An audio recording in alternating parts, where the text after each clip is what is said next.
de moral e equilíbrio do aplicador, enquanto a segunda, nem sempre. 11.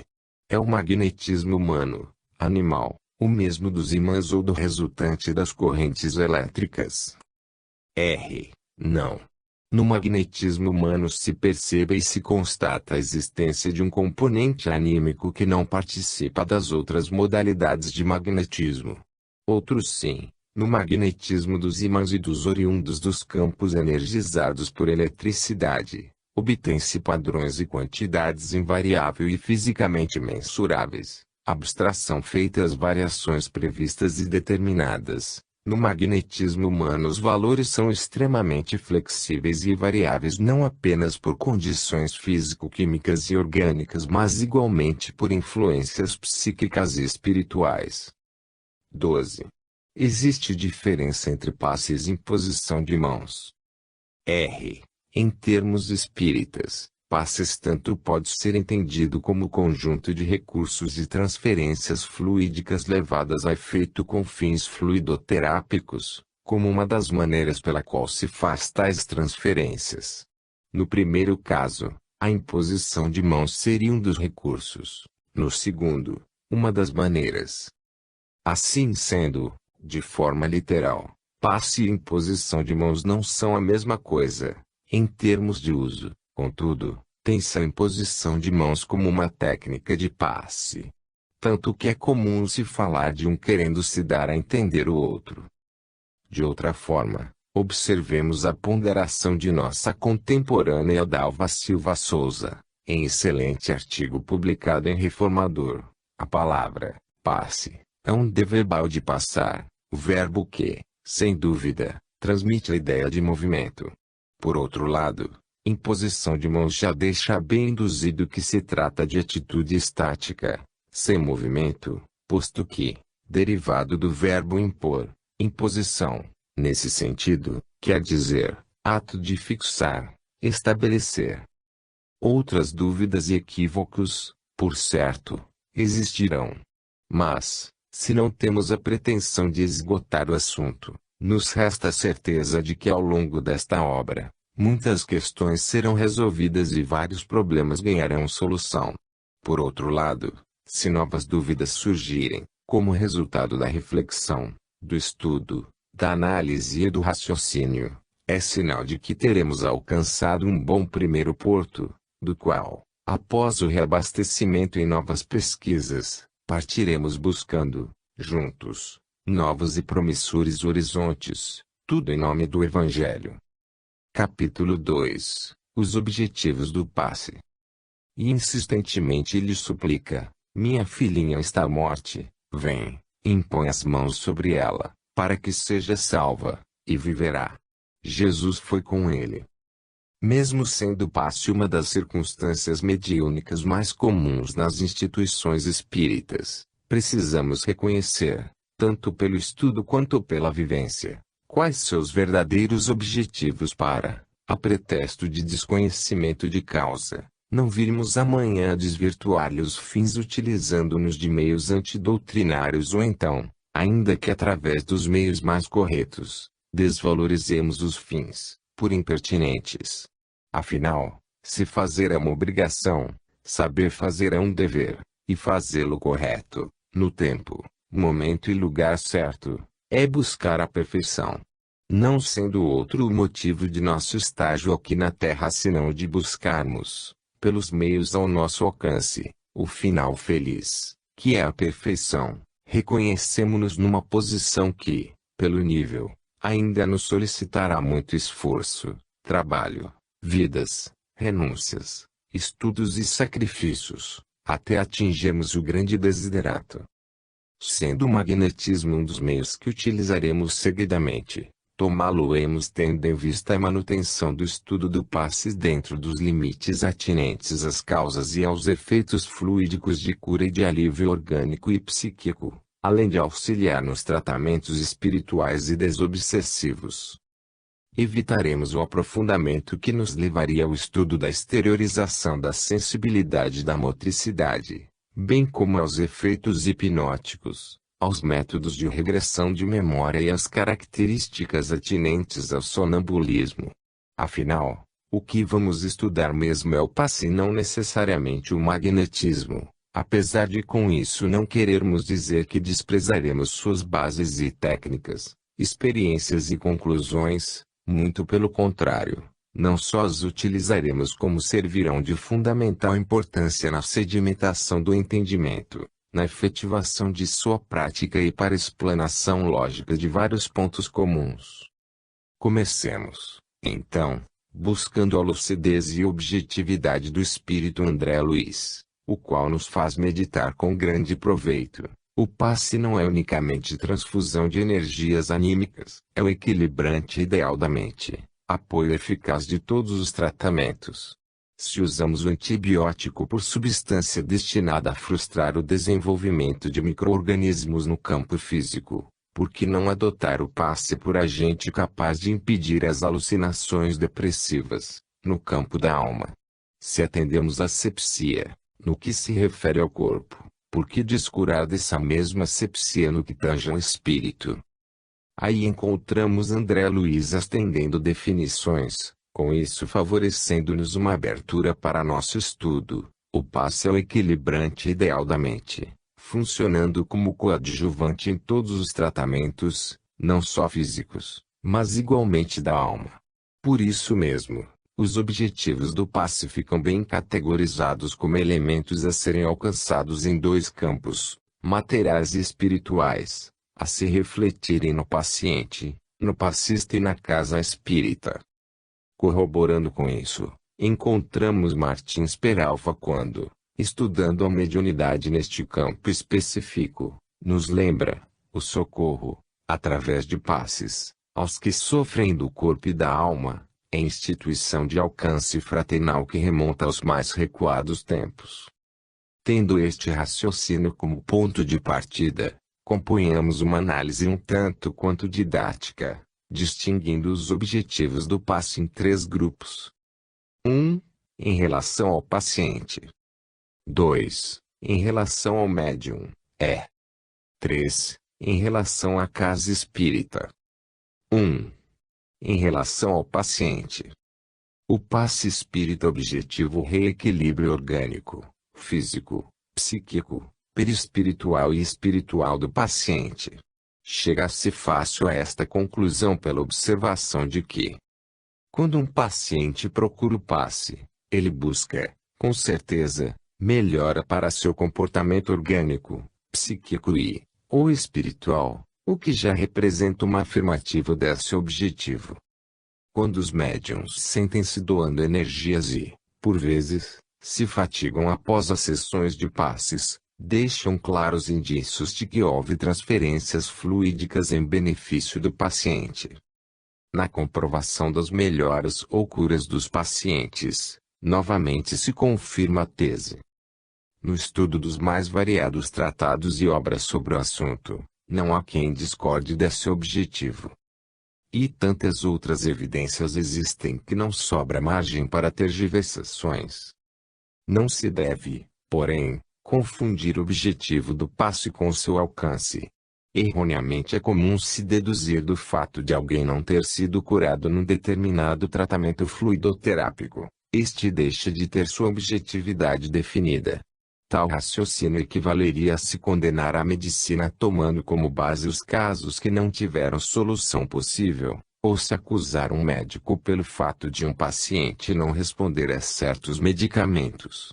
O passe, como os medicamentos, tem seus objetivos bem definidos, ainda que, por circunstâncias a serem vistas mais adiante, nem sempre sejam alcançados satisfatoriamente. Isso, entretanto, não os descaracterizam. Angel Aguaro nos lembra que o magnetismo, em certos estados de origem psíquica ou espiritual, basta aí, para certos indivíduos, é o melhor agente curativo. Tanto o magnetismo humano como o espiritual. É bem verdade que esta citação não contemplou os problemas orgânicos em suas palavras, mas isso não toma menos digna nota. Entre mentes, Quando o autor se refere ao magnetismo humano e espiritual, deixa liminarmente claro que seu entendimento reconhece a ação do magnetizador comum e daquele que atua com auxílio dos espíritos, sem igualmente deixar de lado a ação fluídica apenas por parte dos espíritos.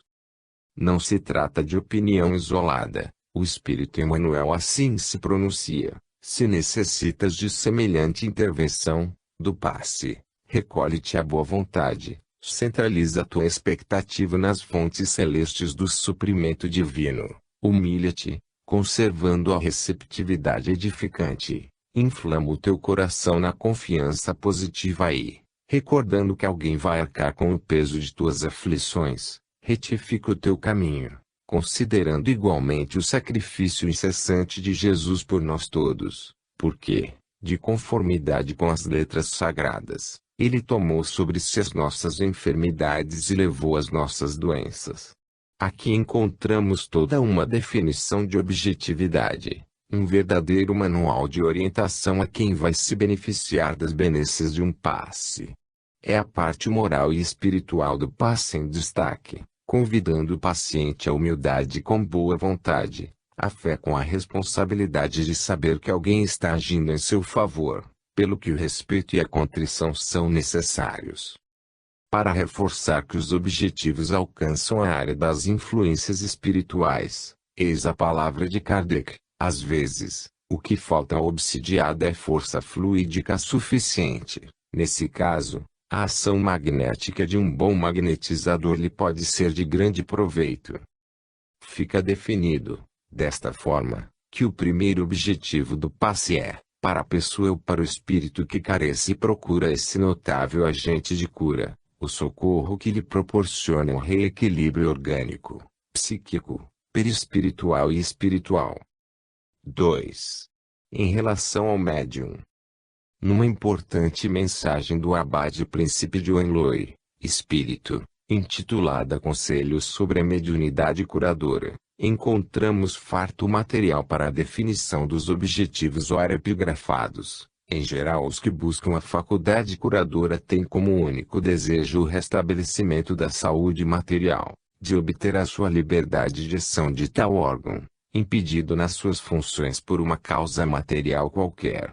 Mas, sabei-o bem, é o menor dos serviços que esta faculdade está chamada a prestar, e só a conheceis em suas primícias e de maneira inteiramente rudimentar, se lhe conferis este único papel. Não, a faculdade curadora tem missão mais nobre e mais extensa. Se pode dar aos corpos o vigor da saúde, também deve dar às almas toda a pureza de que são susceptíveis, e é somente neste caso que poderá ser chamada curativa, no sentido absoluto da palavra. Ponto. O aparente efeito material, o sofrimento, tem quase constantemente uma causa mórbida material, residindo no estado moral do espírito. Se, pois, o médium curador se ataca ao corpo, só se ataca ao efeito, e a causa primeira do mal continuando, o efeito pode reproduzir-se, quer sob a forma primordial, quer sob qualquer outra aparência. Ponto. É necessário que o remédio espiritual ataque o mal em sua base, como o fluido material o destrói em seus efeitos. Numa palavra, é preciso tratar, ao mesmo tempo, o corpo e a alma. Mediante tal ponderação que mais nos parece um verdadeiro corolário, percebemos que os objetivos do passe em relação ao médium têm estreita afinidade com os definidos aos pacientes. Porém, podemos, e devemos, entender o serviço do passe como uma tarefa muito mais ampla que é limitada a uma simples cura material. Se os pacientes, inadvertidamente, buscam tão só as curas de suas mazelas orgânicas ou a solução de seus mal-estares, compreendamos e auxiliemo-los. Afinal, muitos deles, e por que não dizer a maioria, quase sempre chegam ao tratamento fluidoterápico buscando essas coisas já em última instância, visto que, alegam, fulano foi quem me recomendou e dizem isso fazendo feições de desdém. Entretanto nós, os médiuns espíritas, Jamais deveremos entender nossa ação como sendo uma mera aventura no campo da matéria e dos fluidos, buscando soluções fantásticas e miraculosas, pois, parafraseando Allan Kardec, é preciso aplicar e usar o passe como quem lida com uma coisa santa, tratando e recebendo de maneira religiosa, sagrada, a fim de seus reais objetivos, de cura material e, sobretudo, psicoespiritual, serem atingidos em sua plenitude, holisticamente. Por outro lado, aqueles que não têm a visão espírita e restringem os objetivos dos passes às curas materiais podem, ainda assim, favorecerem um caminho válido para comprovações presentes e futuras de seus benefícios, notadamente quando homens ditos de ciência se pronunciam a respeito, pois, a partir do conhecimento e da verificação dos alcances das terapias chamadas alternativas, inevitavelmente um dia se chegará à conclusão da origem e da profundidade de muitas delas, resultando, por extensão, num entendimento e numa aceitação mais universal do passe espírita. Para reforço, num documentário sobre os curadores gregorianos, uma médica de Moscou, Galina Chatalova, que pratica a imposição das mãos em muitos de seus pacientes, disse que suas tentativas de transferir energia biológica frequentemente pareciam ajudar mais o paciente que o tratamento ortodoxo envolvendo medicina e drogas. E completou: a Organização Mundial da Saúde (OMS) tem se empenhado num objetivo ambicioso: universalizar o tratamento de saúde até perto do final do século. Para atingir esse objetivo, a OMS tinha decidido utilizar os serviços de curadores não ortodoxos. Então, Alf Dremeiler, 1977, como diretor-geral da OMS, declarou que o treinamento de auxiliares de saúde, parteiras tradicionais e curadores pode parecer desagradável a alguns fazedores de política, mas se a solução é correta no sentido de ajudar pessoas, nós deveríamos ter a coragem de insistir que esta é a melhor política. É deveras alvissareira essa abertura, pois, mesmo pelo caminho estreito da matéria, com certeza aportaremos nas potencialidades do espírito e, na conjugação das forças magnéticas orgânicas com as espirituais, o homem sairá do círculo estreito em que se encontra e objetivo do tratamento fluídico, em nosso caso particular, do passe, alcançará uma dimensão mais consentânea consigo mesmo. Continuando, lembramos Kardec quando nos informa que a faculdade de curar pela imposição das mãos deriva evidentemente de uma força excepcional de expansão, mas diversas causas concorrem para aumentá-la, entre as quais são de colocar-se, na primeira linha, a pureza dos sentimentos, o desinteresse, a benevolência, o desejo ardente de proporcionar alívio, a prece fervorosa e a confiança em Deus, numa palavra, todas as qualidades morais. Ou seja, além de proporcionar a cura ou a melhora do paciente, deve o médium se esforçar por melhorar-se moralmente, no fito de cumprir sua tarefa dignamente e de melhor favorecer os objetivos do passe. Como médiuns, devemos ser conscientes de que temos no passe uma oportunidade sagrada de praticar a caridade sem mesclas, desde que imbuídos do verdadeiro espírito cristão, sem falar na bênção de podermos estar em companhia de bons espíritos que, com carinho, diligência, amor, compreensão e humildade se utilizam de nossas ainda limitadas potencialidades energéticas em benefício do próximo e de nós mesmos. Ademais, não olvidemos que somos, em maioria, iniciantes na jornada da evolução, pelo que vale a advertência de Emmanuel nos recordando que seria audácia por parte dos discípulos novos a expectativa de resultados tão sublimes quanto os obtidos por Jesus junto aos paralíticos, perturbados e agonizantes. O Mestre sabe, enquanto nós outros estamos aprendendo a conhecer. É necessário, contudo, não desprezar-lhe a lição, continuando, por nossa vez, a obra de amor, através das mãos fraternas. Pelo fato de ser simples, não se deve doar o passe a esmo, nem, tampouco, a fim de dar aparências graves aos mesmos, alimentar ideias errôneas que induzam ao misticismo ou que venham a criar mistérios a seu respeito. Por isso mesmo nos convida André Luiz, espíritas e médiuns espíritas, cultivemos o passe, no veículo da oração, com o respeito que se deve a um dos mais legítimos complementos da terapêutica usual, induzindo-nos, assim, à responsabilidade que devemos ter como médiuns passistas espíritas. 3. Em relação à casa espírita. O movimento espírita brasileiro é, seguramente, o mais bem estruturado e o mais atuante de todos os movimentos espíritas, graças, não obstante parcas e isoladas opiniões em contrário, ao trabalho da Federação Espírita Brasileira, FEB, e, em especial, do Conselho Federativo Nacional, CFN, órgão que congrega todas as unidades federativas espíritas do país além daquela. E dessas duas células têm surgido os mais elaborados e profícuos trabalhos de orientação em todos os campos onde atuam ou podem atuar as instituições espíritas, de uma forma permanente e atualizada, sem, todavia, jamais descurar dos princípios básicos da doutrina espírita nem de sua pureza doutrinária. Permita-nos o leitor fazer um breve parêntese. Infelizmente existem espíritas que se rotulam de modernos e, da mesma maneira como encontraram este adjetivo para eles próprios, buscaram os de conservadores e retrógrados como sinônimos para aqueles que cuidam da doutrina com zelo e pureza doutrinária.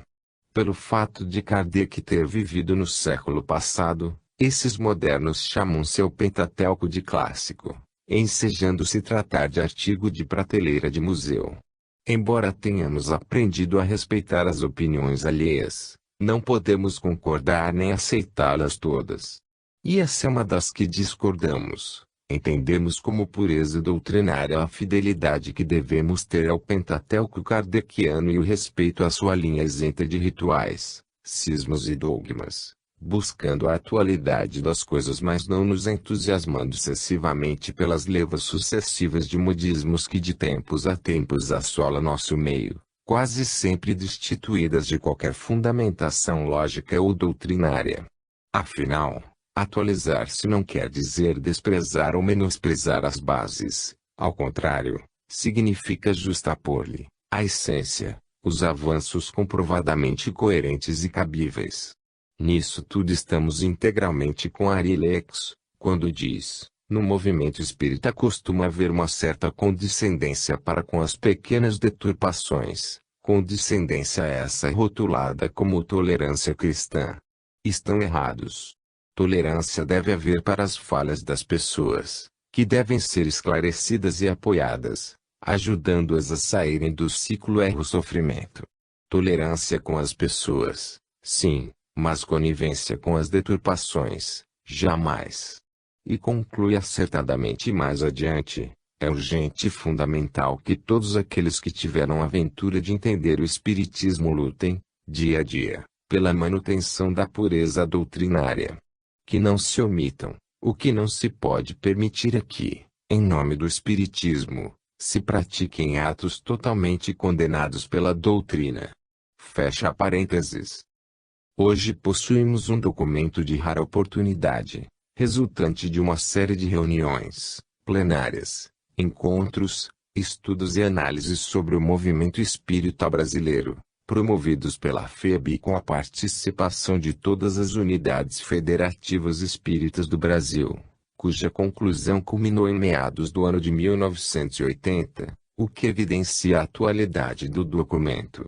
É ele impresso e distribuído pela própria FEB e tem o nome de Orientação ao Centro Espírita, 1980, ao qual, em mais recentes edições, foram incorporados outros mais recentes trabalhos da lavra do mesmo CFN. Nele buscaremos algumas palavras a fim de nortear os objetivos aqui previstos. Na apresentação do documento, item 5, observamos, fraternidade, respeito ao semelhante, desinteresse utilitarista, trabalho idealista na vivência do amai-vos uns aos outros, tolerância e simplicidade de coração, humildade de espírito, numa palavra, A prática das virtudes evangélicas, eis o que distingue o trabalho espírita e caracteriza a instituição fundada e sustentada sob a inspiração do Espiritismo. Pois bem, será dentro desses padrões que consideraremos a casa espírita para efeito deste livro, mesmo porque, se ela assim não se caracterizar, por si só perderá sua qualificação primordial, ainda que ostente o nome espírita em sua fachada. No mesmo documento temos a liberdade, característica da doutrina, reflete-se na atuação do adepto. Mas é preciso não confundir livre iniciativa individual lastreada no conhecimento adquirido, com licença para fazer o que bem se entenda. O conhecimento da verdade revelada e o entendimento do Evangelho, em espírito, asseguram essa liberdade e lhe traçam os limites. Mesmo considerando esta assertiva em seu caráter genérico, não podemos deixar de ver suas consequências em referência aos trabalhos do passe. Esse, inclusive, é mais um dos motivos por que estamos substanciando este livro no conhecimento já universalizado pelos espíritos, tão bem balizado por Allan Kardec e condignamente ratificado pelos espíritos André Luiz, Emanuel, Bezerra de Menezes, Manuel Filomeno de Miranda e Alexandre, entre outros. No capítulo V, o Centro Espírita tem necessidade de promover reuniões de assistência espiritual onde, entre outras providências, haja a aplicação de passe e fluidificação de água, objetivando a mobilização de recursos terapêuticos do plano espiritual às pessoas carentes deste auxílio. Ou seja, tem a casa espírita, no cumprimento de suas finalidades, a necessidade de manter um serviço de atendimento fluidoterápico, até mesmo para dar oportunidade aos médiuns ela vinculados de servirem ao Senhor através do próximo, ao tempo em que propicia alento, orientação, reequilíbrio e esperança aos que lhe buscam os benefícios. Não queremos, todavia, inferir que o serviço do passe seja a atividade mais importante da casa espírita. Não, não é. Mas sua simplicidade aliada ao seu reconfortante alcance, principalmente quando utilizado de forma concomitante à doutrinação e à elucidação evangélico-doutrinária, é de tamanha envergadura que não se deveria deixar jamais de praticá-lo nas instituições espíritas. Afinal, no mundo espiritual os mentores que orientam essas mesmas instituições formam equipes especializadas para atendimento aos encamados. Se não ouçamos André Luiz, em todas as reuniões do grupo, vários são os serviços que se desdobram sob a responsabilidade dos companheiros desencanados. Um desses serviços era o de passes magnéticos, ministrados aos frequentadores da casa. Todas as pessoas, vindas ao recinto, recebiam-lhes o toque salutar e, depois de atenderem aos encanados, ministravam socorro eficiente às entidades infelizes do nosso plano. No mesmo tom, anotemos o registro que Manuel Filomeno fez das palavras do Dr. Lustosa, espírito. Como existem prontos socorros para os males físicos e assistência imediata para os alienados mentais em crise, já é tempo que a caridade cristã, nas instituições espíritas, cria serviços de urgência fluidoterápica e de consolação para quantos se debatem nos sofrimentos do mundo, e não têm forças para esperar datas distantes ou dias exclusivos para o atendimento. Espíritas esclarecidos, imbuídos do sentimento de caridade, poderiam unir-se neste mister, reservando algum tempo disponível e revezando-se num serviço de atendimento caridosamente programado, a fim de mais amplamente auxiliar-se o próximo, diminuindo a margem de aflições no mundo. Meditemos sobre isso. Chamamos atenção para o fato de que a espiritualidade, antes mesmo do início das atividades materiais da casa, já está presente e atuante, pelo que nosso respeito e reto comportamento devem ser uma constante, notadamente nos recintos da instituição. Cabe ao Centro Espírita não apenas utilizar-se de seus médiuns para os serviços do passe, mas igualmente renovar os conhecimentos dos mesmos através de estudos, simpósios e treinamentos, buscando formar equipes conscientes e responsáveis e se cimindo da limitação tão perniciosa de se ter apenas um médium dito especial, ou, o que não é menos grave, contar com pessoas portadoras apenas de boa vontade ao serviço mas sem nenhum interesse em estudar, aprender ou reciclar conhecimentos, limitadas, quase sempre, as práticas do já faz tanto tempo que ajo assim o meu guia é quem me guia e ele não falha nunca. Afinal, já sabemos que tempo de prática, considerado isoladamente, não confere respeitabilidade ao passe, assim como a tarefa, no campo da individualidade, é do médium e não de guiasque o isente de participação e responsabilidade.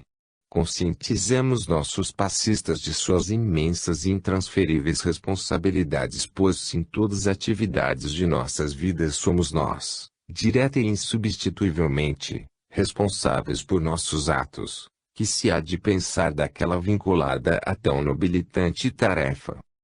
Capítulo 3. O porquê do passe.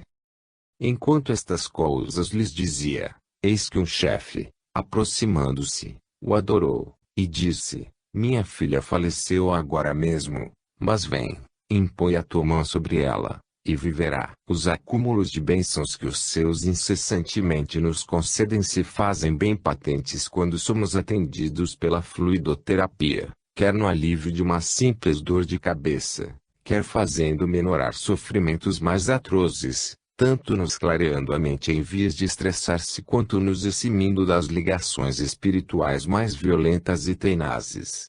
Outros sim, espíritos endividados tal qual somos, não conseguiríamos pôr muito em prática a caridade sem o exercício da ajuda aos mais necessitados, e neste campo, a prática do passe é de um valor inestimável. O passe nos é essencial pelo muito que nos pode oferecer tanto em bênçãos quanto em oportunidades de serviço, o que também é uma bênção.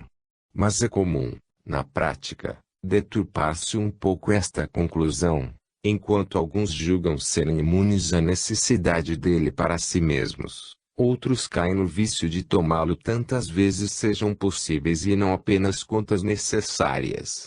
Por isso, mesmo tendo visto os objetivos do passe, importa considerar algumas questões que surgem com relativa frequência. 1. O espírita precisa. Ninguém é realmente espírita à altura desse nome, tão só porque haja conseguido a cura de uma escabiose remitente, com o amparo de entidades amigas, se decida, por isso, a aceitar a intervenção do além-túmulo na sua existência. Ninguém é médium, na elevada conceituação do termo, somente porque se faça órgão de comunicação entre criaturas visíveis e invisíveis. André Luiz. Vemos, aos milhares, pessoas que foram beneficiadas pelos diversos atendimentos fluidoterápicos e, só por isso, se dizem espíritas. Mas o dizem sem conhecerem o que é, na verdade, ser espírita. De fato são criaturas que, na maioria, precisam de evangelho de luz, todavia, muito pouco se esforçam para conhecê-lo e percebê-la. A verdade, entretanto, é que muitas vezes se dizem espíritas para, quando precisarem, os espíritos virem socorrê-las, como se eles estivessem à cata de adeptos para repletarem estatísticas, ou para atenderem ao modismo atual de se estarem alpa. É evidente tratar-se de irmãos carentes por isso e por outras, precisam não só de passe mas de toda uma mudança interior, de uma verdadeira evangelioterapia. Afinal, na definição de Kardec, reconhece-se o verdadeiro espírita pela sua transformação moral e pelos esforços que emprega para domar suas inclinações más. Feitas estas colocações sobre o espírita, fica evidente que serão nestes termos que o consideraremos em nossas análises.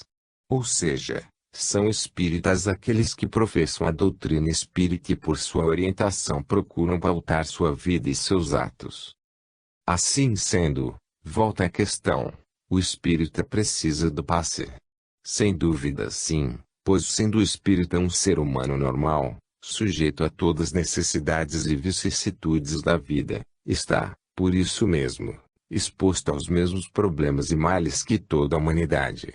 Entre mentes, conhecedor da prece, do mundo espiritual e praticante do Evangelho, pode ele, em muitos casos, resolver suas necessidades consigo mesmo. Afinal, o Espiritismo é uma das maiores bênçãos que um homem pode receber numa encarnação e a sua vivência é um verdadeiro evoluir. No outro aspecto da questão, recordamos que Jesus, ouvindo, disse: os sãos não precisam de médico, e, sim, os doentes. Como espíritas, sob o ângulo do conhecimento e da consolação, não somos os doentes mas, pelas vias orgânicas e kármicas, muitas vezes somos dos mais necessitados. Daí nossa necessidade da profilaxia do passe. Mesmo porque se, como espíritas, não fizermos uso da fluidoterapia, como poderemos apresentá-la aos não espíritas como uma benção divina à disposição de todos os homens? Se não lhes aceitamos as evidências, como ensiná-las e distribuí-las ao próximo? Não se deve, contudo, de inferir a generalização do passe pelo passe, sem medir-lhe a real necessidade. Fazemos nossas as palavras do Espírito Emmanuel quando, dando-nos orientação sobre o uso deste recurso divino a dispor dos homens, recomendou não abusar daqueles que te auxiliam. Não tomes lugar do verdadeiro necessitado, tão só porque os teus caprichos e melindres pessoais estejam feridos. Em termos práticos, o espírita precisa do passe toda vez que se sinta esgotado e que o repouso natural não lhe confira sua volta à normalidade, quando, por motivos diversos, sinta-se com dificuldade em fazer uma prece, de concentrar-se numa boa leitura, de voltar sua atenção para coisas sérias e nobres, se seu organismo, apesar dos cuidados devidos a ele prestados, não estiver tendo o comportamento normalmente esperado, quando ideias obsessivas se assenhorearem de seus pensamentos com frequência e obstinação, quando, apesar de ingentes esforços para melhorar-se, pensar que tudo lhe sai sempre errado, quando ideias negativas e depressivas tornarem-se costumeiras no seu mundo interior, quando, por fim, sentir-se sob envolvimento espiritual de nível inferior e não se encontrar com forças para, por si só, sair da situação. Essas são vicissitudes comuns verificadas no nosso dia a dia, indicando-nos a necessidade de tomarmos um passe onde fazermos um tratamento fluidoterápico, dependendo do caso, sem, contudo, esquecermos que o passe, em grande número desses casos, nada mais é que um simples complemento e não um tratamento total e exclusivo, a solução única e definitiva. O espírita sabe onde está a solução, é só buscá-la igualmente e ensiná-la ao irmão carente. Ademais, já afirmou Jesus: pedi, e dar-se-vos, buscai, e achareis, batei, e abrir-se-vos-á. Não pode, portanto, o espírita prescindir do passe, assim como não deve explorar-lhe os benefícios. Afinal, o espírita conserva em si mesmo grande potencial de autossocorro. 2. O médium precisa. No que diz respeito aos médiuns, a citação atrás, acrescida de: não basta ver, ouvir ou incorporar espíritos desencarnados para que alguém seja conduzido à respeitabilidade, se amolda perfeitamente. André Luiz posicionou com equilíbrio sua definição sobre eles, não contradizendo o conceito de Allan Kardec a respeito, mas registrando que uma profundidade maior se faz requerida para a especificidade do termo, para a categorização mais efetiva do fato. Tanto que, continuando de da citação, o autor espiritual lembra, não bastará portanto, meditar a grandeza de nosso idealismo superior. É preciso substancializar-lhe a excelsitude em nossas manifestações de cada dia, acrescentando mais adiante, página 122, para atingir esse aprimoramento ideal é imprescindível que o detentor de faculdades psíquicas não se detenha no simples intercâmbio. Ser-lhe-á indispensável a consagração de suas forças às mais altas formas de vida, buscando na educação de si mesmo e no serviço desinteressado a favor do próximo material de pavimentação de sua própria senda. Médiuns, nas colocações desse nosso trabalho, são aqueles que usam de seus dons mediúnicos em benefício do próximo, segundo as leis cristãs do dai o que de graça recebestes, recordando o que nos diz o apóstolo Paulo: não te faças negligente para com o dom que há em ti, o qual te foi concedido mediante profecia, com imposição das mãos do presbítero. Apoiados na argumentação do item anterior, poderíamos afirmar que os médiuns precisam do passe, mas não nos limitaremos a isso. Na série Nosso Lar do Espírito André Luiz encontramos várias oportunidades em que os espíritos estão a aplicar passes sobre pessoas e, especialmente, sobre os médiuns. Isto por si só já confirma a necessidade do médium em tomá-los, tanto que muitas vezes o tomam, na modalidade espírito espiritual ou espírito misto, sem ao menos se darem conta. Para exemplificar, observemos duas narrativas.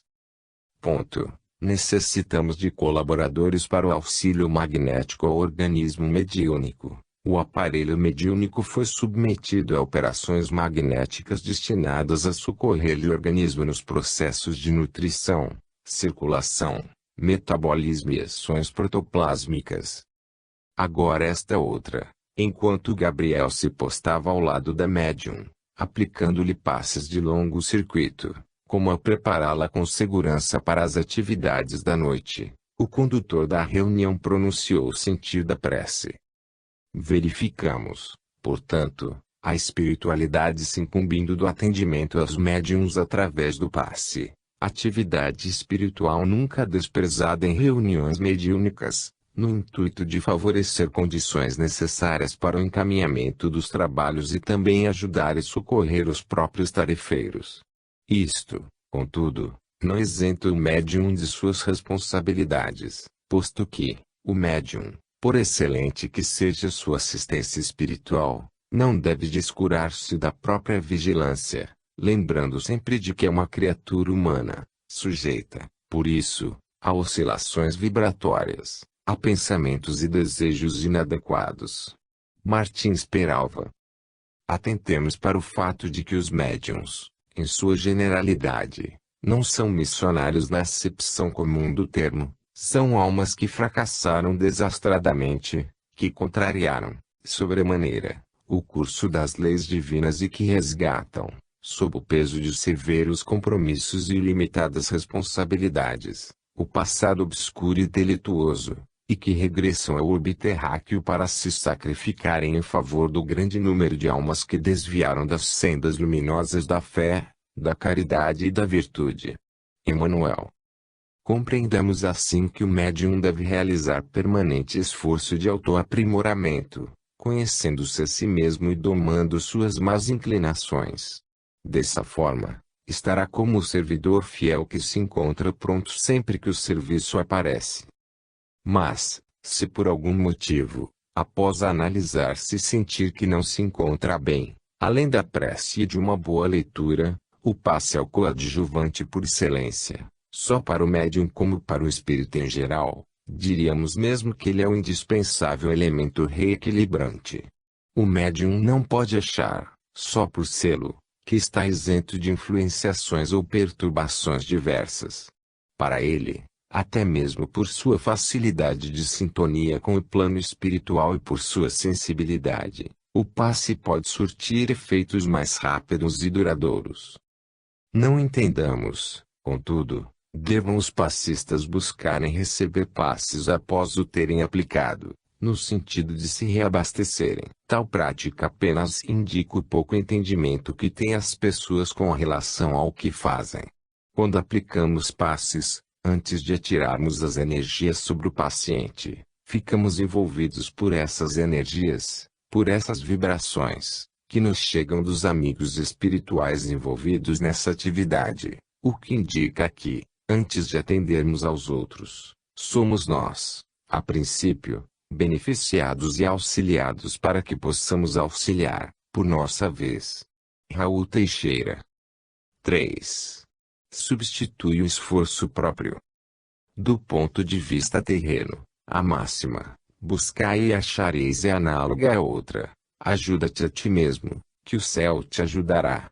É o princípio da lei do trabalho e, por conseguinte, da lei do progresso.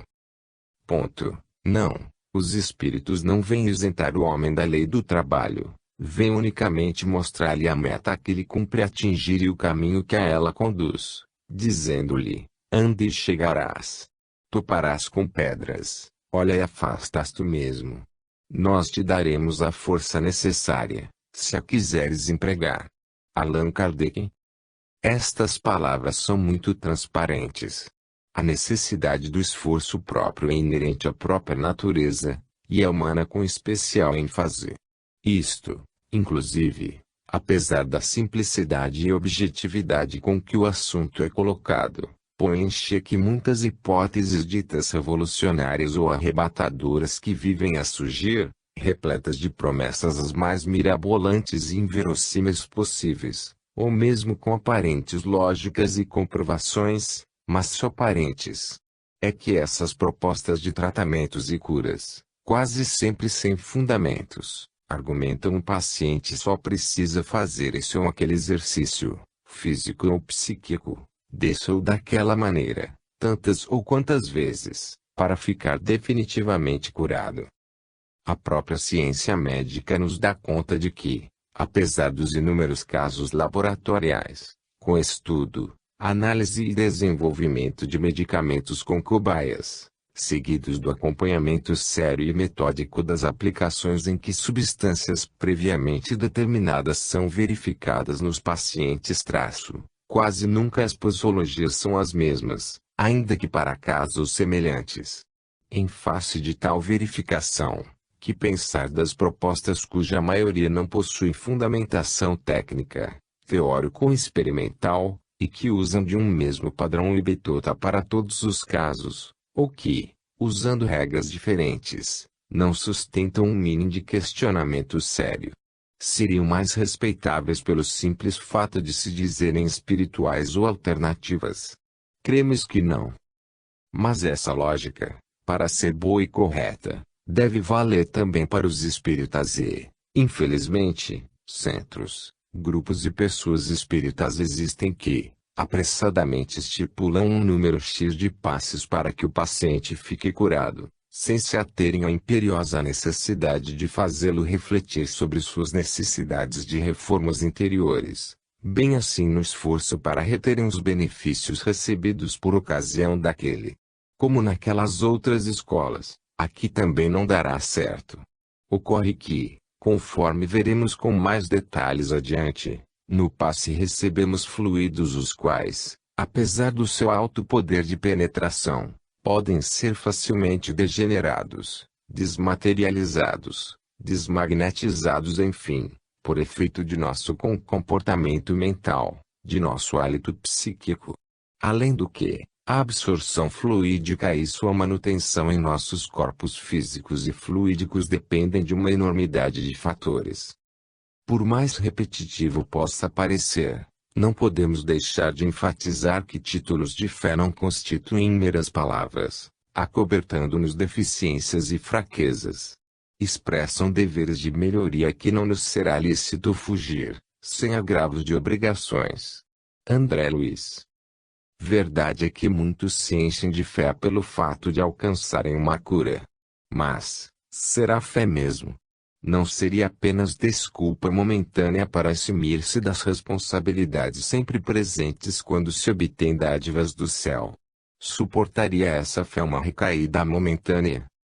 Cientes de suas responsabilidades, os dirigentes espíritas devem ter muita consciência dessa questão, enfatizando-a junto aos que buscam tais serviços na casa espírita, responsabilizando os passistas ante tais obrigações e, sobretudo, vivendo e fazendo viver os bons exemplos, em espírito e verdade, a fim de não pretextar falsas interpretações ou atitudes equivocadas no outrem.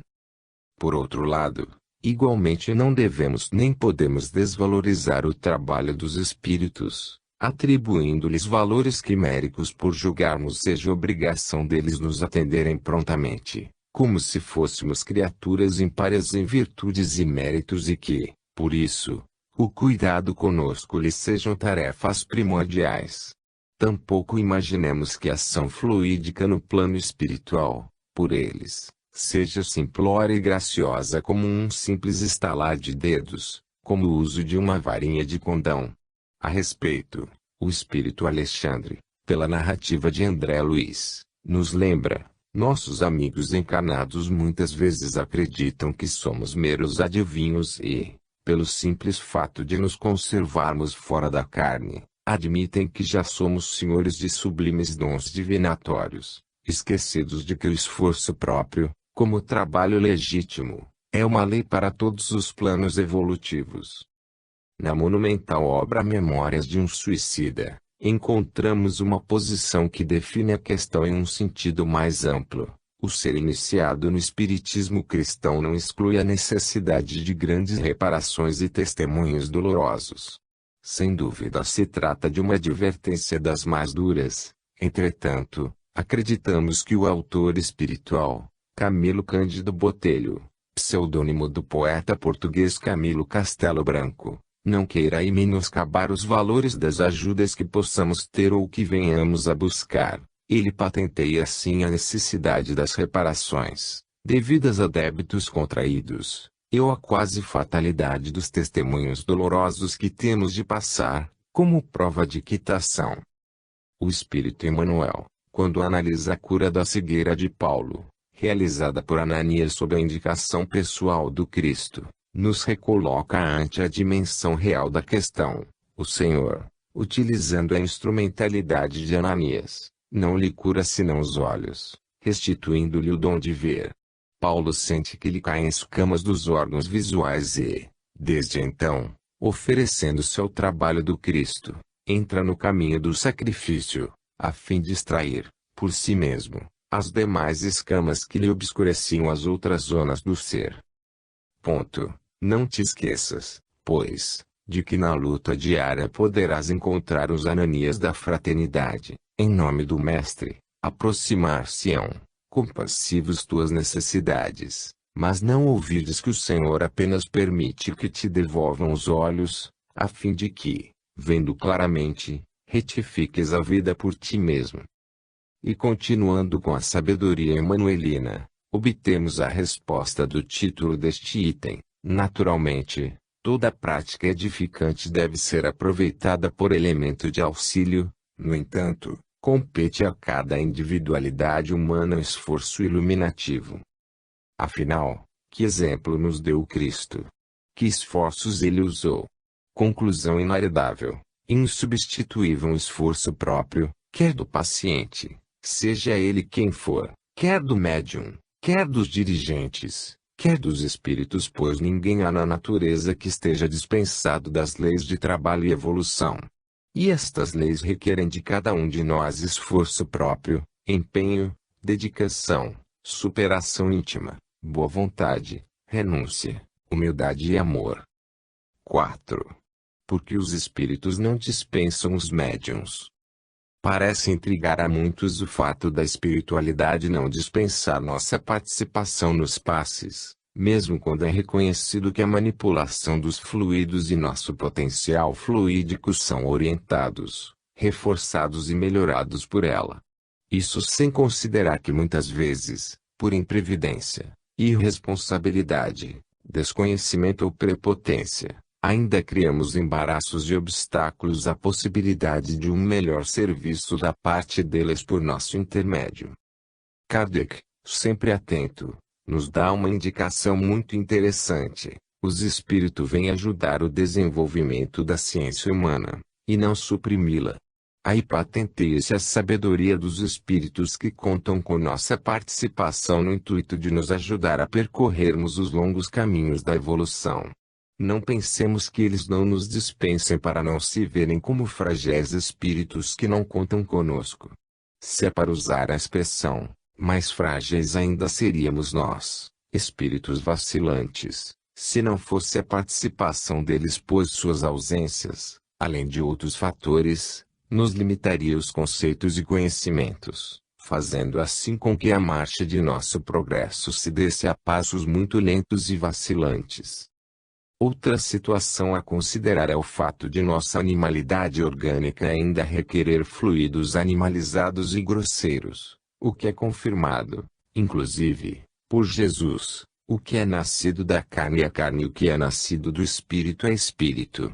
Isto significa que, fluidicamente falando, ainda somos excessivamente dependentes de fluidos bem materiais, os quais, por serem encontrados em nossos iguais encarnados, são-nos extraídos por doação dos portadores, mas com a ajuda da manipulação pelos espíritos. Inclusive, espíritos desencarnados, mas ainda sensivelmente ligados à matéria, solicitam idênticos fluidos, já que seus perispíritos, que também são considerados materiais, se enquadram no contexto de carne expresso pelo Cristo. Não dispondo os espíritos superiores em si mesmos de fluidos que tais, buscam em nossos organismo e psiquismo essas energias, como também as extrai de outras fontes, quando cabível e indispensável. Por fim, Deus nos concedeu nossa vitalidade para evoluirmos, por ela zelando, enriquecendo-a e empregando-a em benefício do próximo. E assim como ao aluno é propiciado um mestre, o qual lhe cobra as tarefas, como iríamos aplicá-las se os espíritos, nossos mestres, fizessem tudo sozinhos, sem nossa participação física e fluídica? Que oportunidades restariam para exercitarmos a transferência de nossas energias aos necessitados? Como o ato desses espíritos para conosco é de amor, a fim de que o nosso em relação ao próximo lhes seja idêntico, agradeçamos-lhes a benção de suas companhias, paciência e sabedoria, sem o que seríamos simples máquinas sem cérebros, meros brinquedos sem vida, vulgares autômatos que obedeceriam a comandos sem lhes entender os significados. E como isso não somos, graças a Deus, sejamos o que eles esperam nos tornemos, fiéis discípulos do Cristo, reconhecendo por muito nos amarmos. Capítulo 4. Assuntos complementares. Todo fenômeno edifica, se recebido para enriquecer o campo da ciência. Quanto a nós, porém, estejamos fiéis à instrução, desmaterializando o espírito, quanto possível, para que o espírito disponha a brilhar. Emmanuel, o poder criador nunca se contradiz e, como todas as coisas, o universo nasceu criança. Galileu, espírito. A fim de assimilarmos com mais segurança certas técnicas e procedimentos, bem como para melhor compormos raciocínios um tanto quanto mais elaborados, um conhecimento básico de alguns temas se faz imperioso. Ditos temas, por isso mesmo, servirão como verdadeiras ferramentas, de indispensável manuseio, para se obter explicações de várias questões tidas, muitas vezes, como axiomáticas quando, na realidade, são racionalmente demonstráveis. Estes assuntos, por suas complexidades e extensões, não serão aprofundados senão nos limites das necessidades pertinentes ao bom entendimento dos capítulos seguintes, pelo que nos dispensaremos de fazermos conjecturas e demonstrações eminentemente técnicas. Desse modo, elegemos 3 assuntos complementares para nossa análise: fluidos, perispírito e centros de força, cuja sequência está calcada na grande interdependência existente entre os mesmos. 1. Fluidos. Fluido, lê-se fluido e não fluido, é um termo genérico empregado para traduzir a característica das substâncias líquidas ou gasosas, ou de substância que corre ou se expande à maneira de um líquido ou gás, fluente. Por isso, popularmente falando, designamo-lo como sendo a fase não sólida da matéria, a qual pode se apresentar em 4 subfases: pastosa, líquida, gasosa e radiante, tendo sido esta última apresentada à ciência por um dos seus mais eminentes sábios, o inglês Sir William Crookes. O entendimento espírita atribuído ao termo fluido, tal como criteriosamente assimilado por Allan Kardec, pelos espíritos e por todos os espíritas, não se limita a tão restrita definição. Para nós, fluida é tudo quanto importa a matéria, da mais grosseira à mais diáfana, variando em multiplicidade infinita a fim de atender a todas as necessidades físicas, químicas e inclusive vitais daquela, bem como de sua intermediação entre os ramos material e espiritual. É o fluido não apenas algo que se move a exemplo dos líquidos ou gases, mas a essência mesmo desses líquidos,